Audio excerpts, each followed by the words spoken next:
2, 1. Alguém já viu aí a mensagem? Sim, agora eu vi.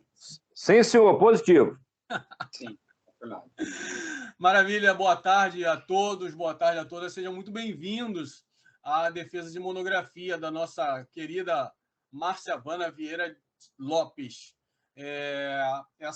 Nós estamos hoje reunidos aqui para que ela faça a defesa do trabalho desenvolvido no curso de Ciências Biológicas, né, da Universidade Veiga de Almeida, na modalidade bacharelado. O trabalho dela é intitulado Avaliação dos Impactos da Pandemia de Covid nas Taxas de Concentração de CO2 na Antártica. Ele foi orientado pelo doutor Bruno Leonardo do Nascimento Dias, meu querido amigo Bruno, da UFPR, e por mim como orientador interno. A banca de avaliação do trabalho da Márcia é composta pelos doutores Sérgio Gonçalves, da UERJ, seja bem-vindo, Sérgio, e o doutor André Micaldas Correia, meu amigo André, da BioUva. A Márcia terá 20 minutos para a defesa do seu trabalho e, igual tempo, os integrantes da banca terão para arguir e discutir o trabalho da Márcia. Então, 20 minutos, seguido de 20 pelos dois integrantes da banca. Durante todo o momento, eu e o orientador Bruno podemos fazer alguns comentários. Fiquem à vontade, senhores. Seja bem-vindo, Sérgio, André, Bruno. Bruno, quer fazer algum comentário antes da Márcia iniciar a apresentação? Fica à vontade, querido. Não, sem comentário. Só desejar boa sorte à Márcia e agradecer a presença de ambos os avaliadores. obrigado. Maravilha, então. Podemos começar. Vou pedir a gentileza, então, dos colegas de fechar a câmera e microfone para ficar mais rápida a transmissão. Márcia, já pode abrir a sua apresentação em tela cheia. Assim que você aparecer aí.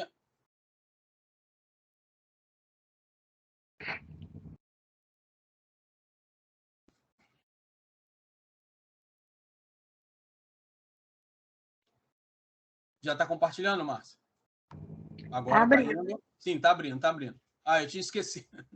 Eu tinha esquecido. Coloca em tela cheia, querida. Foi. Sim, já estamos vendo em tela cheia. Fica à vontade, eu vou começar a marcar agora a sua apresentação, a 14h05. Tá bom? Pode começar. Tá. Boa tarde a todos. Eu sou a Márcia, como já foi falado. E eu vou falar um pouco da avaliação dos impactos da pandemia de Covid nas taxas de concentração de dióxido de carbono na Antártica. Como o Alencar falou, meu trabalho foi orientado por ele e pelo Dr. Bruno Leonardo. Essa é só uma pequena explicação do que vai ter no trabalho. Eu vou falar um pouco da introdução, da fundamentação teórica, de como foi a metodologia, depois pular para os resultados da discussão e depois as considerações finais. A motivação desse trabalho foi devido à importância de se entender as consequências das mudanças climáticas e o impacto das ações antrópicas para as regiões polares, sobretudo a Antártica. E, além disso, também tem a ver com a influência e a importância da Antártica para a regulação do clima e como ela vem respondendo a esses impactos. E o problema de pesquisa foi a forma de como a pandemia de Covid afetou esses níveis de dióxido de carbono na Antártica. E a principal hipótese é que, durante esse período de pandemia e o lockdown, as concentrações de dióxido de carbono diminuíram, como foi observado em outras regiões do planeta. E a justificativa volta para a importância, né, das regiões polares, como elas agem para absorver o dióxido de carbono, como elas vêm reagindo aos impactos causados pelas mudanças climáticas e a forma como elas vêm apresentando níveis de dióxido de carbono cada vez mais altos. Então, baseado nisso, os objetivos foram, o objetivo principal é comparar essas taxas de concentração durante um ano antes, um durante e um após a pandemia de Covid, através da modelagem atmosférica. E, além disso, também foram objetivos, né, avaliar se houve uma redução na emissão de dióxido de carbono e discutir a influência para o planeta desses resultados encontrados em relação às mudanças climáticas. As regiões polares têm grande importância, já que os impactos que foram previstos para acontecer em outras regiões até 2050 já vêm sendo observados nessas regiões, como rápidas alterações nos oceanos, e a principal delas é a perda de gelo. E além dessas regiões serem lar de espécies-chave, elas também têm um papel fundamental na regulação do clima global, prestam serviços econômicos para diversas comunidades, e essas consequências se apresentam na forma de impactos diretos e em cascata, tanto para os ecossistemas polares como para todo o planeta. A grande parte da importância da Antártica está relacionada ao oceano. O Oceano Antártico possui conexão com o Atlântico, o Pacífico e o Índico, e a corrente circumpolar antártica ajuda a misturar e transportar a água desses oceanos. E com isso ela regula processos de troca de calor e carbono. E além disso, o Oceano Antártico também tem grande capacidade de sequestro de carbono. A importância da Antártica para a regulação do clima está no fato dela fazer parte de uma porção da circulação termoalina, que ajuda a manter o oceano oxigenado. E com isso, essa circulação ajuda a regular a quantidade e a distribuição de calor e temperatura do planeta. Na região central da Antártica, existe um cinturão de alta pressão, que é envolvido por um de baixa pressão.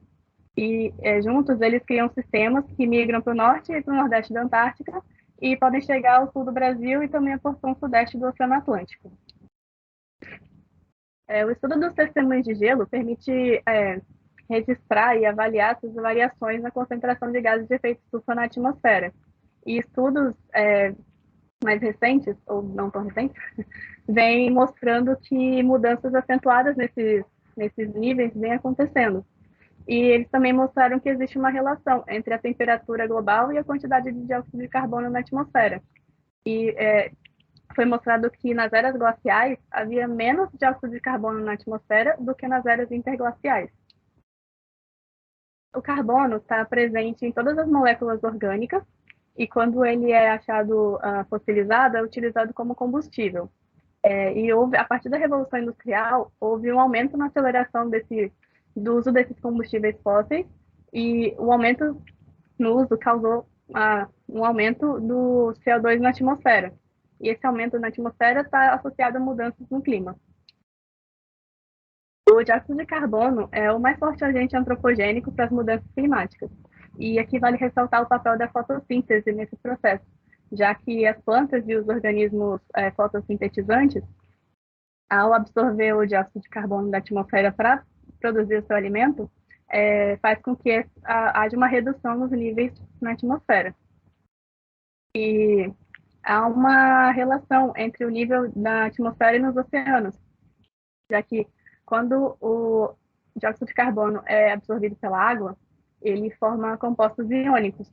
E quando alguns desses compostos iônicos reagem com cálcio, forma carbonato de cálcio, que é o principal elemento para a formação das conchas.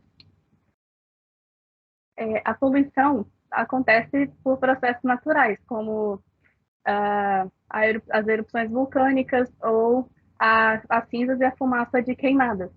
Mas o mais forte elemento que vem aumentando essa poluição são as fontes antropogênicas, e principalmente o desmatamento e a queima de combustíveis fósseis.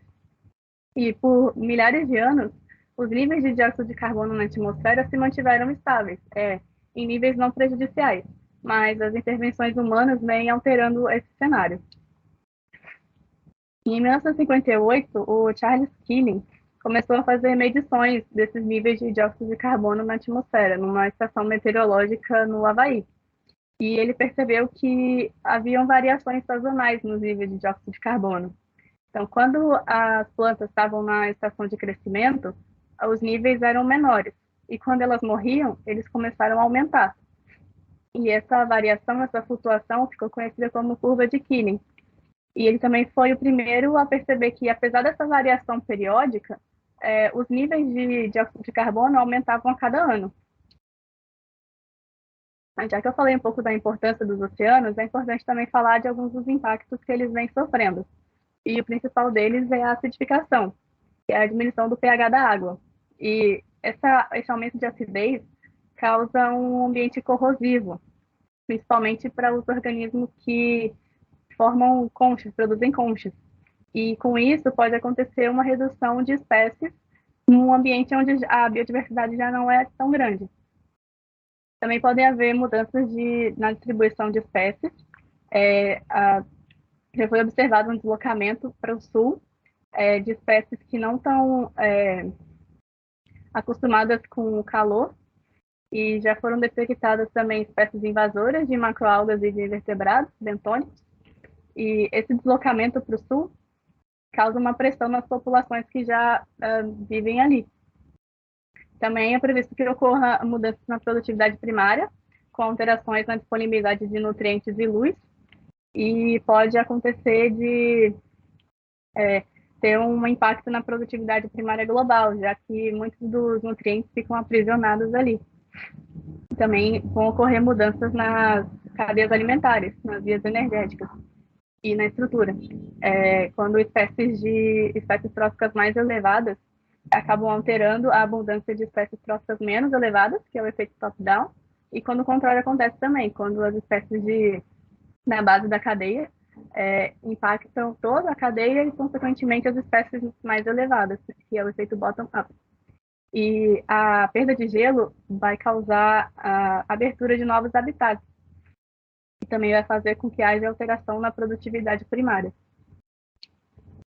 Em 2019, teve início a pandemia de Covid, e com isso, diversos governos implementaram sistemas rigorosos para conter a propagação do vírus. E o lockdown foi um deles, e com o lockdown, várias das atividades que não eram consideradas essenciais foram paralisadas. E isso gerou impactos que foram além do controle da doença. Alguns estudos mostraram que houve um declínio na poluição antropogênica do ar em diversas cidades e países. E na imagem a gente tem um exemplo da Índia, onde entre janeiro e março de 2020, antes do lockdown, e entre final de março e abril de 2020, quando o lockdown já foi implementado, houve uma diminuição de poluentes. E no caso da imagem, a gente tem o dióxido de nitrogênio. Falando um pouco da metodologia do trabalho, a coleta desses dados, dessas taxas de dióxido de carbono, foram feitas do Scripps CO2 Program, que é um programa de um laboratório da Universidade de Oceanografia da Universidade da Califórnia. E os dados foram coletados em 2019, 2020 e 2021, na estação da Antártica, chama South Pole, e para comparação também foram coletados os dados da estação do Alasca, no hemisfério norte. A análise desses dados foi feita através da modelagem atmosférica, que é um sistema que cria trajetórias de dispersão e faz simulações de deposição de partículas. E, para isso, ele usa um ponto de grade específico, que é determinado pela inserção de coordenadas geográficas. Já entrando nos resultados, como espero que dê para ver na tabela, a Antártica praticamente nunca apresentou uma diminuição da concentração de dióxido de carbono, enquanto o Ártico apresenta uma periodicidade entre abril e setembro. As imagens que foram geradas pelo High Split mostram a diferença das trajetórias de ar entre 2019, 2020 e 2021. E é possível perceber que durante esses meses, houve uma grande dispersão em direção ao norte dessa estação meteorológica. E também o ar chegou a altitudes maiores, como, por exemplo, em março de 2019, que ele chega até quase 3.000 metros de altitude.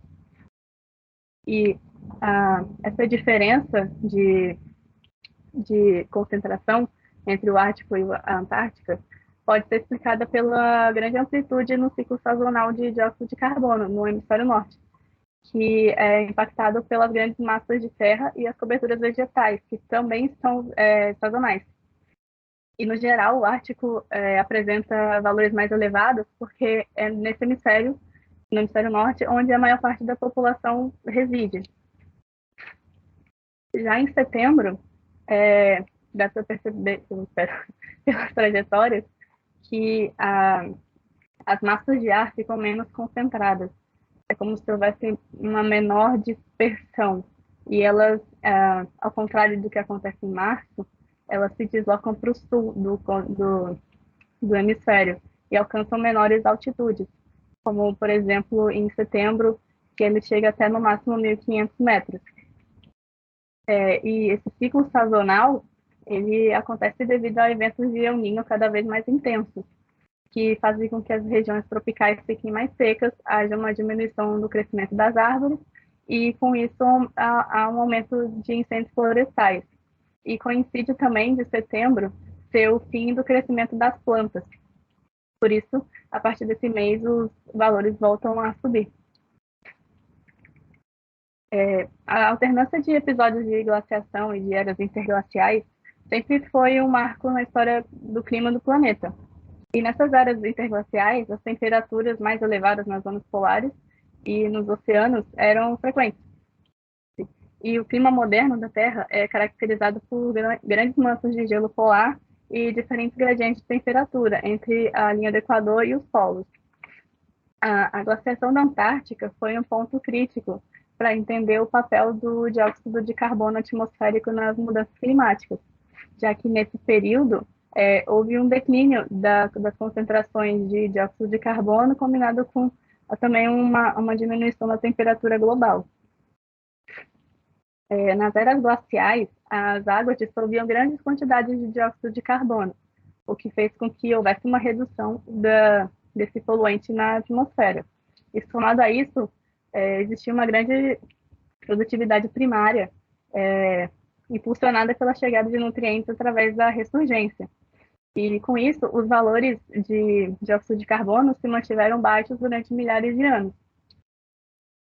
Quando o gelo começou a derreter no período de deglaciação, houve uma condução também de calor entre os hemisférios, impulsionada pela circulação meridional de capotamento do Atlântico, que também fez com que houvesse um enfraquecimento da bomba biológica oceânica.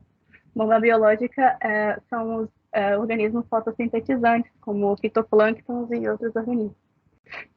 E com isso, houve um aumento da temperatura dos oceanos. Esses aumentos naturais de CO2 são comuns, mas com o aquecimento dos oceanos é liberado cada vez mais CO2 para a atmosfera. E isso causa uma amplificação no aquecimento que já é causado pelo Sol. Então, na Antártica, entre março de 2019 e 2021, as trajetórias de dispersão mostram como se nunca houvesse uma grande dispersão dos poluentes. Elas não chegam nem a grandes altitudes, e ainda mais quando comparado ao hemisfério norte.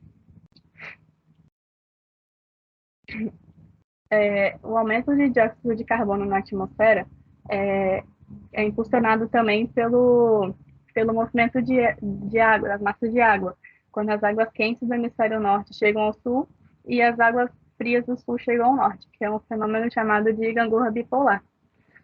Com isso, há uma diminuição do gelo marinho e da densidade superficial entre o Oceano Antártico e o Atlântico Norte. E, mais uma vez, o CO2 presente na água é liberado para a atmosfera. Quando as condições voltam ao, entre aspas, comum, quando o gelo volta a se expandir na Antártica, essa expansão causa uma redução na troca entre o oceano e a atmosfera. As concentrações de dióxido de carbono variam todo ano, e muito devido à fotossíntese e ao ciclo das plantas. Mas, principalmente depois da Revolução Industrial, as concentrações têm sido maiores do que os sumidouros conseguem absorver. E, mais uma vez, é importante destacar a importância do Oceano Antártico, já que ele tem grandes áreas de superfície que faz com que tenha água com muita capacidade de absorção. E essa água também é trazida pela ressurgência. Uma característica do CO2 é que ele não é um gás reativo, o que significa que ele não interage com outros gases na atmosfera, fazendo com que ele permaneça ali por muito tempo. E somado à ausência de um ciclo sazonal forte na Antártica, as concentrações de dióxido de carbono vão continuar com números recordes, mesmo que se houver uma redução na emissão desse poluente. E para ter uma mudança significativa, seria necessário que houvessem cortes nessa emissão antropogênica em níveis próximos a zero.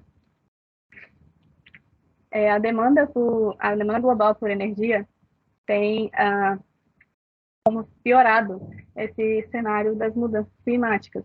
E para isso é necessário que hajam medidas de adaptação e mitigação em nível nacional e global. Só que a rapidez dessas mudanças faz com que seja difícil a adaptação e até mesmo a sobrevivência. Por isso é uma questão que precisa de uma atenção imediata. Entrando nas considerações finais, a principal delas é que nunca houve uma diminuição na concentração de dióxido de carbono na Antártica, pelo contrário, os níveis vêm aumentando a cada ano. Isso está ligado às condições ambientais da própria Antártica, como a salinidade, a acidez, temperatura e a ausência de ciclos sazonais fortes de dióxido de carbono. E também tem a ver que a Antártica apresenta sistemas específicos de regulação do clima. Alterações nas correntes marítimas também fazem com que esses níveis não declinem. Essas alterações são influenciadas por eventos El Niño e Laninha. Também tem havido um aumento da temperatura dos oceanos, o que faz com que haja menor absorção, já que o CO2 é absorvido com maior efetividade em águas frias. E a perda de gelo marinho causada por uma consequência desse aumento de temperatura também faz com que seja liberado mais dióxido de carbono para a atmosfera. Processos naturais como aquecimento e resfriamento sempre aconteceram, mas eles vêm sendo intensificados, principalmente devido às ações antrópicas que vêm ocorrendo desde a Revolução Industrial. O que faz concluir que as emissões de dióxido de carbono vão seguir sendo maiores do que os sumidouros conseguem absorver. E por isso é importante que haja uma continuidade nesses estudos de modelagem atmosférica, já que eles apresentam trajetórias desses movimentos de massa de ar e da dispersão de poluentes. E, por último, a Antártica tem sistemas muito únicos e características específicas, que faz com que hajam a essas alterações climáticas. Em resumo, a Antártica não vai responder a essas mudanças da mesma forma que outras regiões do planeta. E é isso.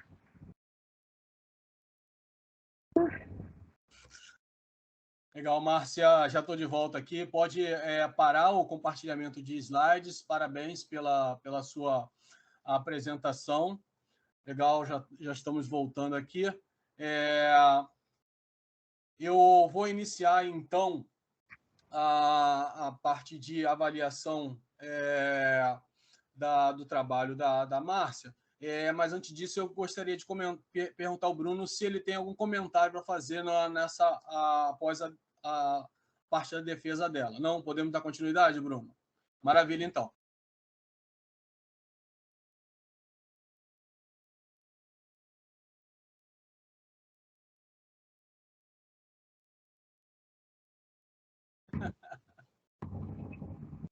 Maravilha, gente. Já estamos de volta aqui. Então, eu vou ler a ata aqui.